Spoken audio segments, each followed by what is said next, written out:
একাদশ শিব মন্দির কয়েক শতাব্দী পেরিয়ে ভৈরব নদীর তীরে কালের সাক্ষী হয়ে এখনো দাঁড়িয়ে আছে, যা সনাতন ধর্মীয় ঐতিহ্যের সাক্ষী। এছাড়া একাদশ শিব মন্দিরের সঙ্গে জড়িয়ে আছে অভয়নগর উপজেলার নামকরণের ইতিকথা, জড়িয়ে আছে এক দুঃখী রাজকুমারীর দুঃখগাথা। প্রিয় দর্শক, যশোরের অভয়নগর উপজেলার বাগুটিয়া ইউনিয়নের ঐতিহ্যবাহী স্থান 11 শিব মন্দির থেকে শুভেচ্ছা সহ স্বাগত জানাচ্ছি আমি জসিমউদ্দিন বাচ্চু। আজ আমি আপনাদের এই 11 শিব মন্দিরটি ঘুরিয়ে ঘুরিয়ে দেখাবো এবং এর ইতিহাস সম্পর্কে জানাবো। ইতিহাস থেকে ধারণা করা হয় আনুমানিক অষ্টাদশ শতকে মন্দির গুচ্ছটি বিখ্যাত চাচরা জমিদার পরিবারের সদস্য রাজা নীলকণ্ঠ নির্মাণ করেন। রাজা নীলকণ্ঠ বসবাস করতেন অভয়নগরের ভৈরব নদীর পাড়ে। এরই মধ্যে রাজা নীলকণ্ঠের ঘরে জন্ম নেয় এক রাজকন্যা। তার নাম রাখে অভয়া। অভয়ার নাম থেকে এলাকার নাম রাখলেন অভয়নগর। একসময় অভয়ার বিয়ের বয়স হয়ে গেল। রাজা তার মেয়ে অভয়াকে বিয়ে দেন পার্শ্ববর্তী জেলা নড়াইলের জমিদারের ছেলে নীলাম্বর রায়ের সাথে। বিয়ের কিছুদিন পর নীলাম্বর দুরারোগ্য ব্যাধিতে আক্রান্ত হয়ে মারা যান। অল্প বয়সে বিধবা হয় অভয়া দেবী। সে সময় হিন্দু ধর্মের দ্বিতীয় বিবাহের কোনো নিয়ম না থাকায় অভয়া বাকি জীবন পূজা অর্চনা করে কাটাতে চায়।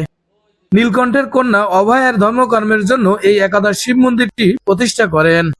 রাজা ছিলেন, রাজার মেয়ে অভয়া ছিলেন। ওই অভয়ারে আর কি ওনার বাবা বিয়ে দিছিল। বিয়ে দিলে ওনার স্বামী মারা গেছিল।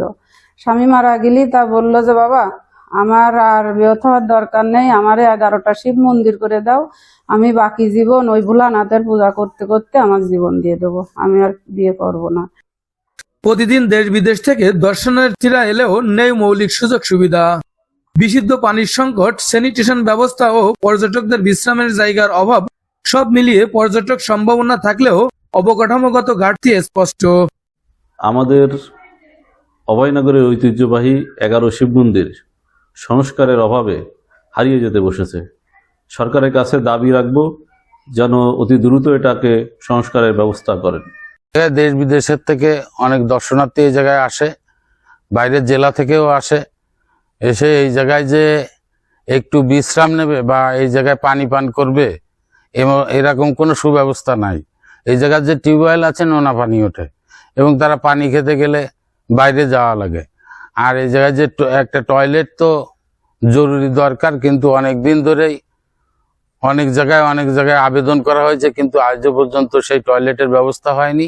অবকাঠামোগত উন্নয়ন ও সংস্কারের উদ্যোগ নেওয়া হবে বলছেন বাগুটিয়া ইউনিয়ন পরিষদের চেয়ারম্যান তৈয়বুর রহমান। পুরাতন কীর্তির ভিতরে আমাদের দারুণভাবে ইতিহাস ঐতিহ্যকে লালন করার মতো একটা স্থান, সেটা হচ্ছে 11 শিব মন্দির। এখানে ঐতিহাসিক অনেক নিদর্শন থেকে গেছে। সেই অতীত নিদর্শনটাকে কিভাবে আরো যুগ যুগ যেন মানুষের মাঝে বেঁচে থাকে, তার জন্য এটার সংস্কার প্রয়োজন। যেহেতু দূর দূরান্ত থেকে লোক আসে, একটা বিশ্রামাগার থাকুক সেখানে। এইটাকে কেয়ারটেকার করার জন্য একজন সবসময়ের জন্য যাতে একজন প্রহরী থাকতে পারে, এটা পরিষ্কার পরিচ্ছন্ন করার জন্য, সুন্দর পরিবেশনা, এটুকুই। আর এটাকে প্রতিনিয়ত রক্ষণাবেক্ষণ করা, আর সেই দায়িত্ব ইনশাল্লাহ আমি নিয়ে চলতেছি এবং রাখতেছি।